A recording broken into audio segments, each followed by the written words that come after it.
Loh, kesadaran makna ini penting sekali. Sehingga tidak ada musibah yang Allah timpakan kecuali untuk kebaikan kepada dia. Ini perlu menghadirkan renungan. Jadi tidak selalu terpuruk, wah aku nggak disayang Allah ini. Justru disayang malahan. Kenapa? Karena surga, kemuliaan di hadapan Allah sangat mahal, sangat mahal. Ibaratnya seorang hamba ini disayang oleh Allah, disiapkan surga tinggi, tapi kok kurang ibadah, sudah kasih sakit saja biar dia nyampe ke sana. Biar dia nyampe ke sana. Makanya di saat mendapatkan musibah dan sebagainya, hadirkan renungan yang dalam. Bukan hanya mengeluh, marah kepada Allah, berarti tidak paham bahasanya. Di balik sakit ini ada pahala besar di hadapan Allah. Ilustrasinya beginilah, gambarannya begini keadaan nanti di akhirat. Dan memang ada riwayat yang menyebutkan semacam itu, kami gambarkan segini. Nanti ada orang di surga itu tiba-tiba mendapatkan pahala yang sangat besar. Dia kaget dengan pahalanya. Lalu bertanya, ini pahala apa ini kok banyak sekali? Seolah-olah semuanya itu soal ini pahala sholat, ini pahala wudhu, pahala ibadah, semuanya kelihatan. Ini kok banyak sekali apa? Dijawab, ini pahala kesabaranmu waktu kamu sakit 1 bulan waktu itu. Melihat begitu besarnya pahala, ini khusus orang beriman. Yang nggak beriman nggak akan bisa memahami makna ini.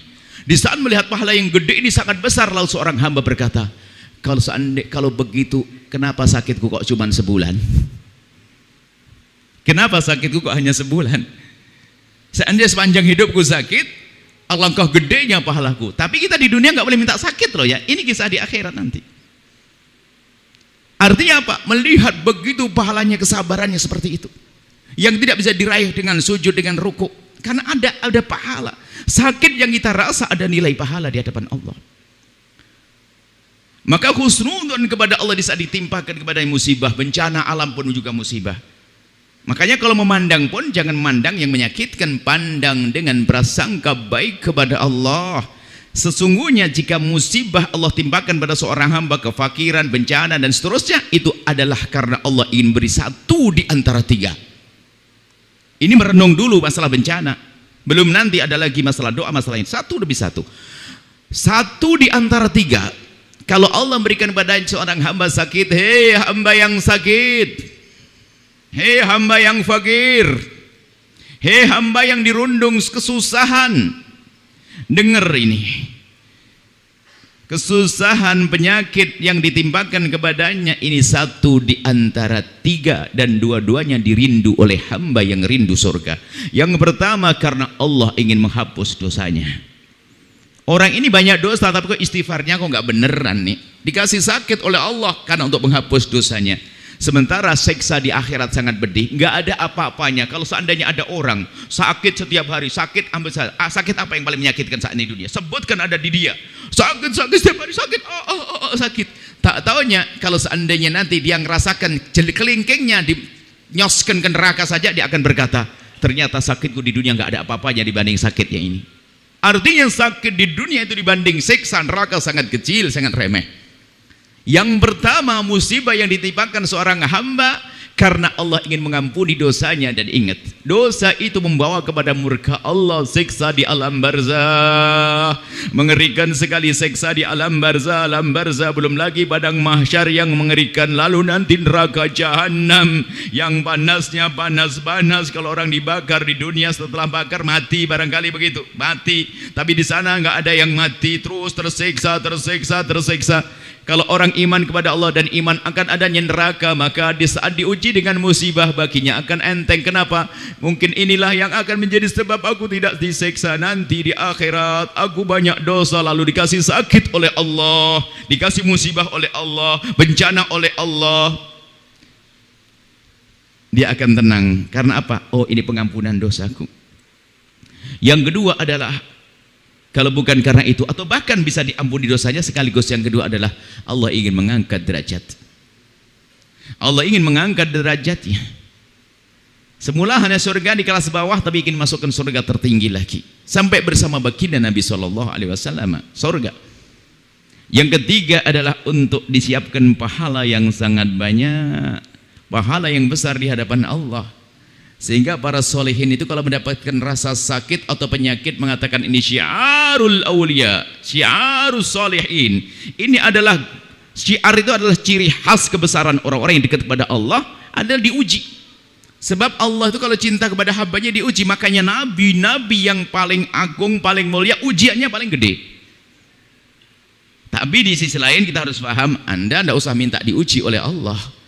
Takut tidak mampu, jangan sok, ya Allah kalau begitu biar saya seumur hidup saya sakit terus. Jangan ngomong gitu. Justru kita mintanya yang baik, sehat, afiat, banyak ibadah dan seterusnya. Jangan salah paham juga. Sok, ya Allah saya pengen sakit terus biar surga teriak. Baru sakit sehari jerit-jerit Allah. Nah, kalau ngomong yang benar ya. Sebetulnya ngomongnya orang yang husnudzon sama tidak husnudzon kan. Kalau ada orang ngomong, kalau ngomong ya Allah, misalnya gini deh. Ada orang nggak punya anak, tatonya kaya. Karena lalu dia ngomong gini, ya Allah, saya tidak punya anak tapi kau beri kekayaan. Mending punya anak melarat nggak apa-apa. Nah, ini kan, ini bahasanya bukan orang kenal Allah dia. Nah kalau sama-sama dikabul, mestinya jangan ngomong gitu dong ya Allah. Seperti kau, ya Allah kau maha kuasa memberiku kekayaan, berikan padaku anak. Kan ngomong gitu. Maka ketahuilah di saat orang doanya begini, ya Allah, daripada kekayaan banyak nggak punya anak, mending punya anak nggak punya kekayaan. Dia sebenarnya protes pada Allah. Sebetulnya protes dia. Ayo kalau dikasih beneran gimana coba? Stres juga dia, ngomongnya ngomong tidak dikontrol dengan iman. Dia marah kepada Allah, ya Allah kenapa ya Allah? Maksudnya gitu, dia marah. Tapi kalau dia punya iman, ya Allah, seperti kau mudahkan rizkiku, engkau maha kuasa memberikan rizki, engkau maha kuasa memberikan padaku anak. Seperti itu. Jadi jangan suka ngomong yang tidak baik deh. Kalau ngomong yang baik, Nabi Yusuf seorang nabi loh ya, di saat diganggu oleh seorang wanita Imra'atu Aziz waktu itu, dia ngomong, penjara bagiku lebih aku senangi ya Allah. Masuk penjara beneran loh ya. Makanya coba ngomong, tidak ngomong begitu. Jadi kalau ngomong tuh yang baik, itu tanda khusnudzon. Yang dia Allah mending begini daripada itu mending mati aja deh. Mati. Memang mati langsung selamat di alam barzah, jangan-jangan diseksa malahan. Gara-gara fakir nyungsep gak kuat, ya Allah mending mati saja ya Allah, biar saya tidak kena musibah, kena masalah. Ya Allah, dari saya tidak kuat mending mati. Kalau mati memang langsung ke surga. Ini sebenarnya orang nggak kenal Allah, orang depresi, frustasi. Ini karena kurang kuat keimanannya kepada Allah. Ini urusan musibah saja. Maka kalau ketiba musibah langsung olah hati. Dan memang berat dan tidak boleh kalau minta musibah. Jangan sok minta musibah, ya Allah pengen sakit, enggak, jangan. Di saat seandainya Allah berikan kepada kita ujian dengan bentuk penyakit, maka tata hati, tidak ada musibah yang Allah timpakan kecuali karena tadi Allah angkat derajat, Allah ampuni dosa, atau Allah siapkan pahala yang banyak nanti di akhirat. Tapi di sisi lain kan ada ujian, kekayaan kan juga ujian. Lolos enggak dia dengan kekayaannya? Jadi semua orang itu sebetulnya telah Allah beri tangga-tangga untuk naik pangkat, cuman orang itu paham atau tidak. Si fakir nyungsep dengan kesabarannya melampaui si kaya. Si kaya bersyukur adalah untuk melambung tinggi. Ini adalah babnya beda-beda. Sehingga makanya orang beriman itu baik semuanya kalau dia faham. Dia mudah bersyukur. Kalau seandainya diberi kekayaan, tidak akan dia lupa daratan sehingga berbuat sewenang-wenang. Dia justru mensyukuri, Allah beri kepadaku kekayaan, aku tidak ingin jadi orang kaya di dunia saja, aku harus kaya di akhirat. Maka apa yang dilakukan dia? Kebaikannya tidak bisa diduga-duga. Bahkan dia karena husnudzon kepada Allah, dia semakin kuat derma. Orang pelit sebetulnya karena prasangka buruk kepada Allah. Ya Allah, nanti kalau saya berikan habis. Loh, bukankah Allah sudah berjanji kau berikan Allah akan kasih? Loh, makanya orang yang punya husnudzon kepada Allah di saat kaya pun dia begitu mudah dia berderma karena yakin kalau aku berikan Allah akan ganti dan aku akan dapat pahala. Subhanallah, ilmu husnudzon, ilmu menghantarkan kepada kemuliaan, ketentraman yang sesungguhnya. Bagi si fakir nyungsep, si sakit yang telah tertimpa penyakit pun akan reda, akan tentram. Kalau bicara tentang sakit, orang sakit, memang orang sakit kayak orang yang memang dibenci oleh Allah saja. Oh tidak, di sana ada Nabi Ayub yang diuji dengan sakit tidak henti-hentinya, dengan kefakiran yang tidak, Masya Allah. Kemudian juga yang namanya kekayaan adalah juga ada seorang Nabi Raja jadi kekasih Allah. Jadi masalah kaya ini sebenarnya ujian semuanya. Baik, kita bicara tentang musibah. Dari tiga ini cara pandang juga. Dari tiga Kalau orang tertimpa musibah, antara dia diampuni, diangkat derajat, atau disiapkan pahala.